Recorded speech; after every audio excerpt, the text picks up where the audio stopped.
Hello hello hello hello what's up जनता, कैसे हैं आप सब। और आ चुका हूँ मैं अपनी नई वीडियो के साथ, काफ़ी दिनों बाद आई है। एंड भाई टाइटल देख के आप समझ गए होंगे, आज हमारा था मैथमेटिक्स का पेपर। जी हाँ, मैथमेटिक्स का पेपर। इसकी भी हाइप बनाई थी, खैर हाइप सभी में बनाई जाती है, लेकिन मैं इससे पहले आपको अपने मार्क्स बताऊँ। मैं बताना चाहता हूँ कि पेपर आया कैसा था। पेपर था काफ़ी ज़्यादा जिसे कहते हैं लेंदी। लेकिन क्या पेपर टफ था? बिल्कुल पेपर टफ नहीं था।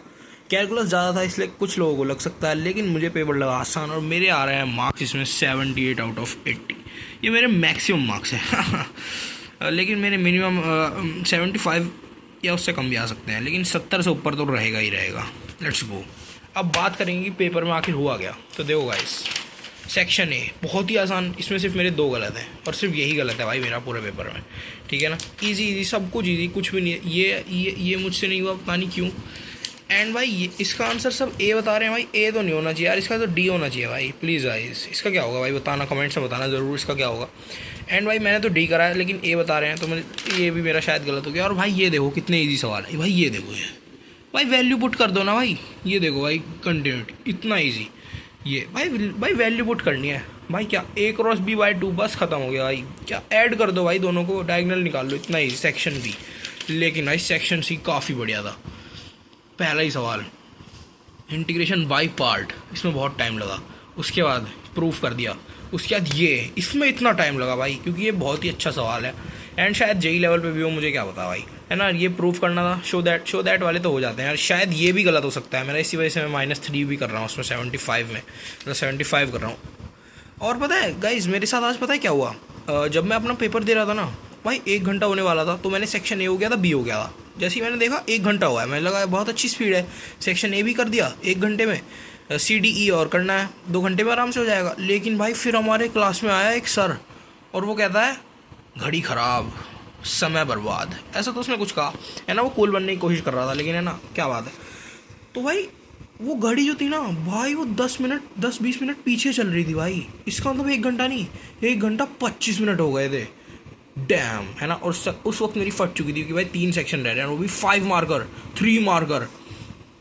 टफ, मतलब ये भी रह रहा था ना तब तो, है ना। तो भाई तब मेरी फट चुकी थी। लेकिन फिर उसने घड़ी चेंज कर लिया, और फिर मैंने भाई बहुत ही स्पीड में करना शुरू करा। मुझे लगा था अगर ई जो अपना ये होता है ना, ये पैराग्राफ वाला, ये टफ आया तो फिर तो मेरा खेल खत्म है। कि सेक्शन डी काफ़ी ईजी था। ये देखो, ये क्या है, पैरेलल लाइन, ये क्या है, ऑन टू, ये चलो ये नहीं करा मैंने, क्योंकि मेरे पास इतना टाइम नहीं था। ये इजी लग रहा था, इसमें भी इतना टाइम लग गया। ये हाँ, इसका मैंने आंसर नहीं चेक करा है, शायद ये भी गलत हो सकता है मेरा, तो उसमें 70 भी आ सकते हैं सेक्शन ई इतना ईजी आ गया ना भाई, सच में। इसी वजह से आज बचाऊँ मैं। अगर सेक्शन ई टफ आ जाता ना, तो मेरा छूटता भी और मेरे गलत भी होते। कि भाई देखो, पहला सवाल में क्या कह रहा है, C1 C2 का डायग्राम बनाओ। सर्कल का डायग्राम बनाना है भाई शर्म करो CBSE वालों। फिजिक्स और केमिस्ट्री इतना टफ पूछ रहे हो, और मैथ्स में इजी दे रहे हो, मतलब सभी इजी दो, मैं ये कहना चाहता हूँ उसके बाद क्या कर रहा है, y as a function of x दिखाओ। भाई एक्स को इधर ले जाके रूट कर दो ना भाई, इतना ईजी। उसके बाद चलो ये अच्छा है, इंटीग्रेशन से इसका एरिया निकालो। वैसे तो एरिया सबको पता है πr² होता है, लेकिन इंटीग्रेशन से कुछ करके एरिया निकाल दो, है ना। और एंड लास्ट में आंसर चेक कर लो πr² से। और उसके बाद ये देखो, ये इतना ईजी सवाल। इसमें ये कह रहा है 1 रुपये बढ़ाने पे 10 सब्सक्राइबर कम होंगे। तो भाई x रुपये बढ़ाने में कितना सब्सक्राइबर कम होगा भाई, 10x। इतना इजी सवाल पूछ रहा है भाई, डूब मरने वाली बात है। उसके बाद 2 थोड़ा बहुत अच्छा है, पर फिर भी इजी है भाई। और 3 बाई डिफ्रेंशिएट करके 0 कर दो। और क्या पूछ रहा है भाई, CBSE का लेवल गिर चुका है भाई, और मैं तो चाहता हूँ गिरा ही रहे, ताकि भाई 75 से ऊपर आनी चाहिए ना परसेंटेज। एंड भाई ये 38 इतना ज़्यादा बकवास सवाल है ना। मतलब देखो, पहला सवाल कह रहा है, इसने क्लियरली बता दिया, या तो 3 लाख जीत सकता है, या 2 लाख, या 50,000। पहले सवाल में पूछता है कितना पैसा जीत सकता है। क्या भाई, डूब मरने वाली बात है। यही तो होगा ना, या 3 लाख, या 2 लाख, या 50,000। बस टाइम वेस्ट कराना है भाई इन्हें लिखने के ना। उसके बाद भाई 2। अब देखो प्रोबेबिलिटी, हाँ हो गया, 2 हो गया। 3 देखो, अब भाई 3 में ना, 3 का आंसर होता है क्या है, 9998886 डिवाइड बाई 10⁻10। ले भाई, कैसा आंसर है भाई। इतना टाइम लग गया इसे कैलकुलेट करने में, इतनी बड़ी कैलकुलेशन। डूब मरने वाली बात है। CBSE शर्म करो। वैसे पेपर काफ़ी इजी था, लेकिन बहुत ही ज़्यादा लेंदी था। मैं तो लास्ट टाइम तक लिखा हूँ, और मेरी फर्स्ट कॉपी भर चुकी थी, और मैंने सप्लीमेंट भी ली, उसका भी 1 पेज भर चुका था, सिर्फ 1 पेज। हाँ, तो मेरे लिए मेरा पेपर काफ़ी अच्छा गया। 70 से ऊपर आनी चाहिए मेरे हिसाब से, है ना। लेकिन मतलब 75 से ऊपर तो हो जाएगा ना जेई के लिए। हाँ, और क्या चाहिए।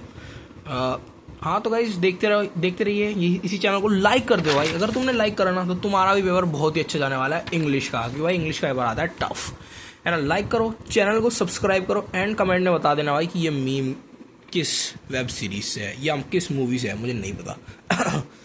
ऑल्सो गाइज, अब हमें लास्ट पेपर के बाद पढ़ना है जेई मेंस एंड एडवांस का, तो उसके लिए अगर आपको फॉलो करना है चैनल तो आप कर सकते हैं। और भाई चैनल चेकआउट करो, इसमें इतनी ऑसम चीज़ें डाल रखी हैं। Bye bye, come on.